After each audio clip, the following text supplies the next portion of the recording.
This is the CitizenLink Report. If you find our insights helpful, would you support our video efforts? Your gift of $25 or more goes a long ways. Covers the crew, lights, cameras, all that. Just click on Donate. Thanks from all of us. America is once again beginning to publicly affirm Christmas. This is the CitizenLink Report. Hi, I'm Stuart Shepard, along with Bruce Housekenecht, who follows the courts for Focus on the Family. Hi, Bruce. Hi, Stuart, and Merry Christmas. And Merry Christmas to you. Every year about this time, we hear the stories. Legal groups challenging any Christmas display on public property, any Christmas carol included in a school program, any invitation to a church Christmas event. Oh, no, no, no, no, no, no, no. We can't have that. So the letters go out and the court challenges begin. But we may not be hearing enough about the victories that are happening when it comes to this fight over Christmas every year. And today I want to talk about winning. Let's talk about some of the successes. Well, that's good.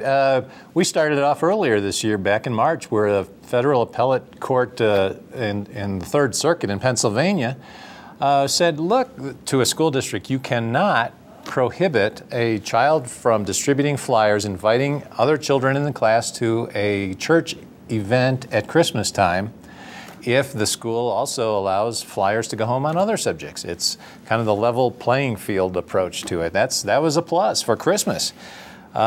We've had schools already this year approaching Christmas in Wisconsin, in South Carolina, and in New Jersey at first prohibit Christmas carols in their winter choir programs or whatever. The winter holiday program. The winter holiday programs.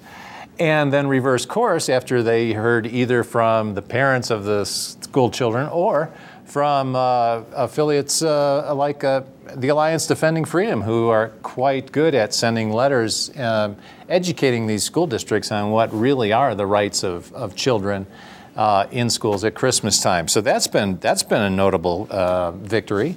We even had the governor of Rhode Island, Lincoln Chafee, suddenly reverse course of several years' practice in his state of calling the state Christmas tree a holiday tree. This year, once again, it is now a Christmas tree. Now, he didn't apparently like doing that, but he did it anyway. Well, yeah, it was one of those things like, well, that's what the predecessors had done, so I'm going to do it the same way without ever actually considering the merits of what the tree ought to be named.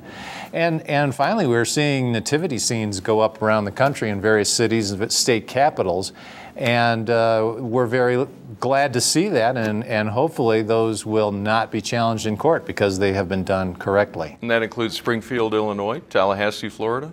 And Daley Plaza in Chicago and elsewhere. All right. And those are each one, perhaps people would hear them and say, well, you know, that doesn't seem like a big deal individually, but you start stacking them up and you start seeing that these are successes for our religious freedom and also our right to free speech under the Constitution. You know, I think we're seeing finally some pushback over years and years of battling these things every Christmas.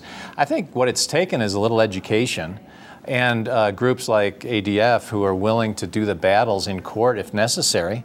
I think between the parents and the legal groups out there supporting Christmas, I think school districts are getting the message. I think towns and cities are getting a little bolder about what they're willing to put out there on the public square, and that's a good thing. Part of this comes down to knowledge of what our rights are. For example, if a school district gets a letter from one of the, you name it, legal groups out there on the other side of this issue saying, we'll threaten to sue if you don't fill in the blank there, you know, drop the Christmas carols, no more nativity scene, whatever. It's understandable if a school official doesn't know what his or her rights are, that they say, boy, we don't want a legal challenge because we're already tight on budget. We don't want to have to, you know, send attorneys after this, so they just fold immediately. Help us understand. There's what we would like to see happening, but then there's also, and this is the logical approach, there's what the law currently is understood to allow. Help us understand what the law, the current understanding of it, says is okay as far as nativity scenes, for example. Well, nativity scenes are a good example where there are two ways that a town can include a nativity scene in its Christmas decorations. The first is make it a public forum, meaning all types of Christmas expression from private individuals or groups are welcome in a certain area of the town, like the town square.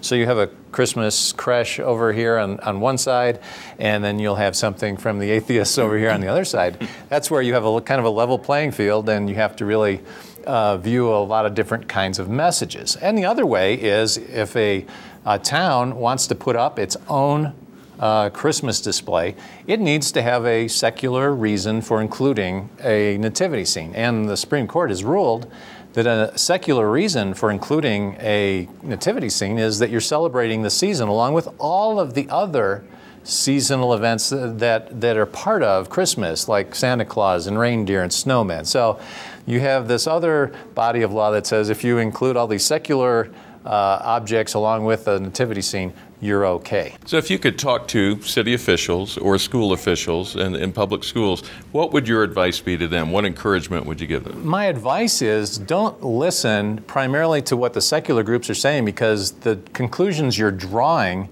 are completely unconstitutional. You're actually prohibiting the free speech, the religious speech of both children, students, as well as people in the town. And you really need to be neutral towards religion, which means level playing field for all messages at Christmas time.